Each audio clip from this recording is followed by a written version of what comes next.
What is up, guys? Welcome back to the Wrestling Biz Buzz live here on YouTube. Make sure to like, comment, share and subscribe down below. So guys, this is my review of WWE Summerslam and my reaction to each match. Now, I just want to point out that I didn't watch the pre-show. I will give you the results of the pre-show, but I obviously didn't watch it. I'm not doing a review of it.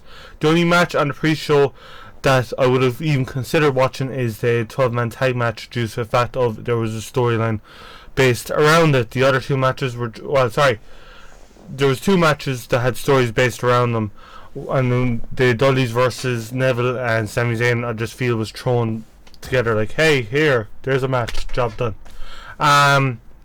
So with that being said, right, the first pre-show match was the 12-man tag match. The Usos, American Alpha and Hype Bros team up to take on the Vaudevillains, the Ascension and Breezango. Winners, Usos, Alphas, Bros. Usos, Alpha, Bros. See? That's something new. Basically the babyface won. Basically. Next up was a tag team match, Dudley Boyz versus Neville and Sami Zayn. Sami Zayn, Neville won. The first match out of the best of 7 series. The main reason why I didn't bother watching this, and I just want to point this out, is because we've seen it twice before with Cesaro picking up the win. Now we're going to see it 7 times, well, 6 times. If you haven't watched SummerSlam, you're going to see 6 times, or if you haven't watched that match, you're going to see 6 other times. But basically, Cesaro versus Sheamus. Sheamus picks up the win, so Sheamus claims the first victory in the best of 7 series. Next up is the very first match on the match card, tag team match, Big Cass and Enzo versus Jericho and Kevin Owens. Now this match wasn't too bad, I'll be honest. I love the finish. I'll talk about the finish in a minute, but the start of it, the usual Enzo and Cass, and I'm kind of, I don't know what way to say it, but I'm getting bored of their entrance. Now I'm a fan of them, and I'm still a fan of them. I'm not going to say I'm not a fan of them. I am still a fan of them, but I just feel the entrance is, I know every other entrance is the same as you see all the time, but I don't know, mix it up a bit, and then they're doing this whole fucking thing of random shit saying it. Okay, that's fine, but maybe it's a little bit more relevant. I don't know. But anyway, I really did enjoy the match. The end of the match came when Kevin Owens launched Enzo up over his head, over Kevin Owens' head, like basically, essentially Enzo did a leap, but landed into a code breaker, and basically Kevin Owens and Jericho picked up the win. That finisher was excellent. I just feel that was so good. It was something different, and it was a believable finisher as well, if that makes sense.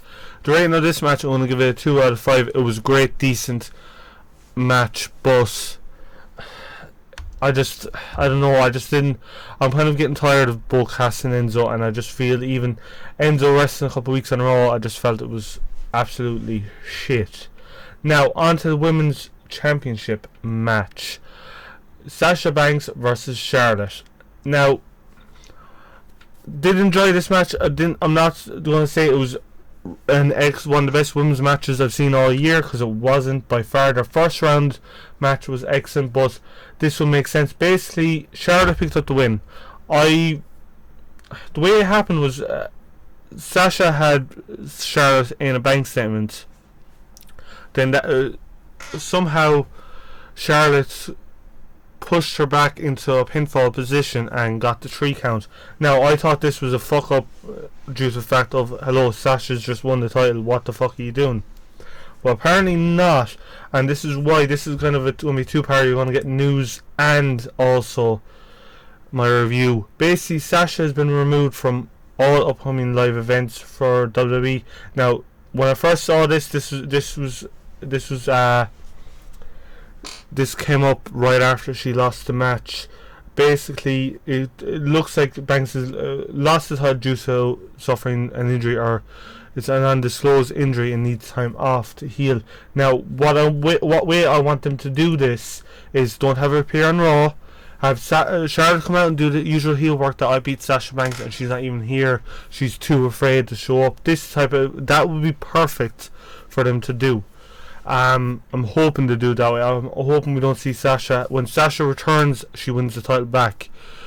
Well, they might do that or they may not. Right, what rating would I give this match? It's 2 out of 5. It was a decent, good match. The Apollo Crews versus The Miz match is next. To be honest, I really don't like either men, and I'm going to be honest. And I know Apollo Crews is a face. I feel he has no charisma. Maybe you guys disagree. Do comment down below if you do disagree. By all means, do comment down below. But feels like he's no charisma, and Miz has gotten a lot better in the ring over the years. Like John Cena, he's gotten a lot better in the ring over the years. But I just feel there's I don't know. I don't like it. I just think there should be something. There should have been a bit more. What way to put it? Bit more drama in the match itself. That's the best way I can put it. That's why this is only getting 0.5 out of 5. I'm getting tougher on my reviews, guys, because there's good matches out there and there's absolutely shit matches out there, and that was a shit match.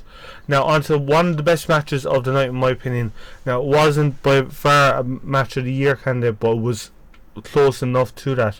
John Cena versus AJ Styles. Pretty much this is the third round or second round, whatever way you want to look at, of the series. Pretty much AJ picked up the win. Excellent. I'm glad WWE did the right thing and made AJ look strong. But it was weird at the end. Post match, John Cena put his wristband in the middle of the ring. Now I'm not taking too much into this, because I just feel people can make out that he's retiring and all this shit. I don't think he's retiring. I don't see him retiring. But I just thought that was kind of weird. Maybe that was his indication that he's passing the torch to AJ. Maybe, possibly, I don't know. The match itself was really good. Really did enjoy it. The only negative thing I can say about the match is I just felt there was too many roll-ups towards the end, and I understand they're creating hype and everything within the match itself and all this, and I understand that, but I just felt that, okay lads, they've went for 20 roll-ups. That's a little bit too much. I've no problem them doing roll-ups here and there towards the end, that's fine, but I just felt there was too much in it. That's why it's only getting a 3 out of 5 rating from me. On to the WWE Tag Team match. Now I'm very disappointed in this match. Pretty much New Day, Kofi Kingston and Xavier Woods with Jon Stewart at ringside for them versus Gallows and Anderson. I honestly think Carl Anderson and Luke Gallows should have picked up the win due to the fact of New Day's held the title so long, and that's all. Well, when I say picked up the win, I mean picked up the win cleanly, so they win the titles. But basically the winners are Anderson and Gallows after Big E runs down and attacks both of them to make the save for Jon Stewart, because Jon Stewart was about to get his nuts killed. Now, are they going to do it at Night of Champions? That's the next Raw one where Gallows and Anderson will win the titles. Hopefully, I'm hoping they will. But with that being said, guys, I'm kind of annoyed that it should have happened. SummerSlam is such a big stage. It's an A pay-per-view. It should have happened here and given the titles to Gallows and Anderson and have a rematch in at Night of Champions. That would have been fine. But no, they did it here. And this is why it's only getting a 1 out of 5 rating for me. I just felt, right, the match itself was okay, but the ending was just fucking stupid. I hated it, and I'm being straight up honest, it was shit. On to the WWE title match. Dean Ambrose, the champion, versus Dolph Ziggler. Match itself was excellent. Really did enjoy it. Obviously, Dean picked up the win. There's not much I can say about it. I love the fact that, I'm sick of finishers being kicked out of or being made. The move is just a move, not a finisher. I'm sick of that, because I felt like Dirty Deeds was reversed into zigzag and got 2 counts. Ziggler his super kick, Ambrose his Dirty Deeds kick out, all this type of stuff, and I just feel like If the finisher is hit, or grand, go for the finisher and reverse it into something else that's not your finisher. That's fine. But I don't know. Maybe I'm just fucking looking at it too much. But pretty much this match was good. 2.5 out of 5. Now next up was 6 women tag team match. Becky Lynch, Naomi versus Cameron. Sorry. Becky Lynch, Naomi and Cameron versus Natalya, Alexa Bliss and Nikki Bella. Nikki Bella is obviously taking place for Eva Marie, who was suspended due to wellness violation. If you haven't heard about that, check out Top Rank Corner. It'll be up there. This match itself, I didn't really care for. Nikki Bella, Alexa Bliss and Natalya pick up the win, with Nikki Bella picking up the pinfall. By looks, Nikki Bella's coming back to the heel and will be on SmackDown, due to the fact that this was obviously a SmackDown match. Now, it's good that she's going on SmackDown. I'm not saying she's an excellent wrestler or anything, but it adds more depth to the women's division on SmackDown. With that being said, what rating would I give this match? 1 out of 5. Like, it wasn't spectacular in any means. Now, this next match I think should have closed the show. That's pretty much all I'm going to say, but in relation to the fact of its placement, Seth Rollins versus Finn Balor the winner will come if I can speak, it would be helpful. Seth Rollins versus Finn Balor to become the first ever WWE Universal Champion. Now, before I get started even about this match, a lot of the fans were pissed that WWE, with the name and everything, and the design of the belt, I'm going to do a review of the belt. I might have it up. I'll have it up sometime this week. I'm going to review the belt itself and what I think about it, so I'm not going to give any of that away. But the fans were chanting the name Universal, and they didn't like it, whatever. But onto the match itself. It was excellent. I think it was easily the best match of the night, no doubt about it. The winner is Finn Balor, which I'm glad, because this is one thing I want to say about the fact of Finn winning it. It cements the new era. And just think about it. If they gave it to Seth, right, Seth is technically still a part of the new era. I'm not saying he's not, but it would have been kind of like going back to the old way of the authority and all this shit, and we don't want that. I'm glad they gave the title to Finn. I'm wondering what they're going to do with it, because obviously he's not going to come out as a demon every pay-per-view. I'm hoping not anyway, because I just think it'll just be extremely bad. But the rating for this match is easy 3.5 out of 5. It was an excellent match. Really did enjoy it.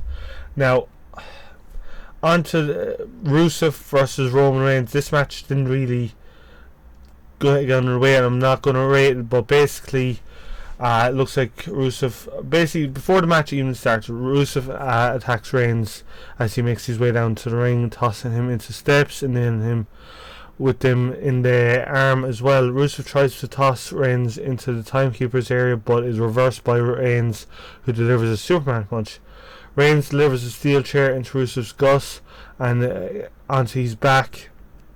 Reigns continues assaulting Rusev before he is escorted to the back, and Rusev is deemed unfit to compete, and the match is called off. As Rusev is making his way up the ramp, Reigns returns and delivers a huge spear to Rusev. Pretty much that's the article that I'm reading from, because I don't know what way to put this. I wish they didn't end it this way, because I just feel it was a really bad choice to end it the way they ended it. Rating for this, again, not giving a rating, it's not worth it. On to the main event, Brock Lesnar versus Randy Orton.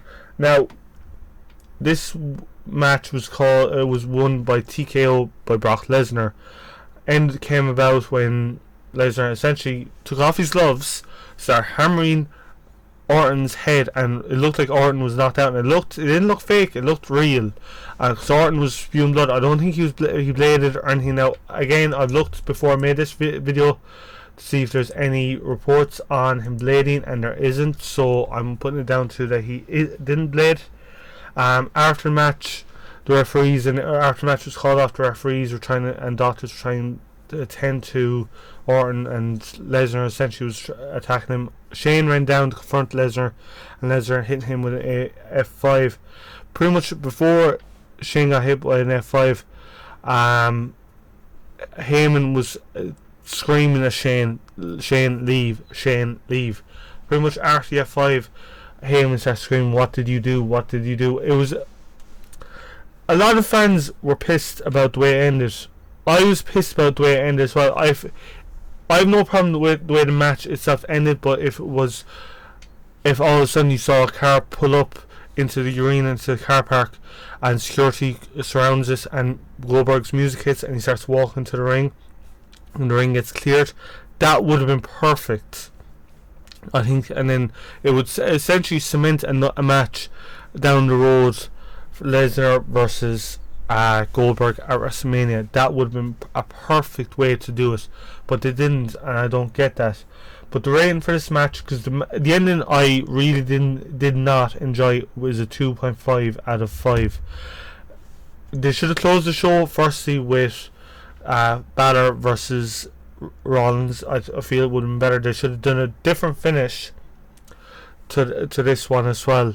Grand, right? We all knew Lesnar was going to win. Maybe have Lesnar knock out Orton outside the ring or something like that, and not have a bloodbath.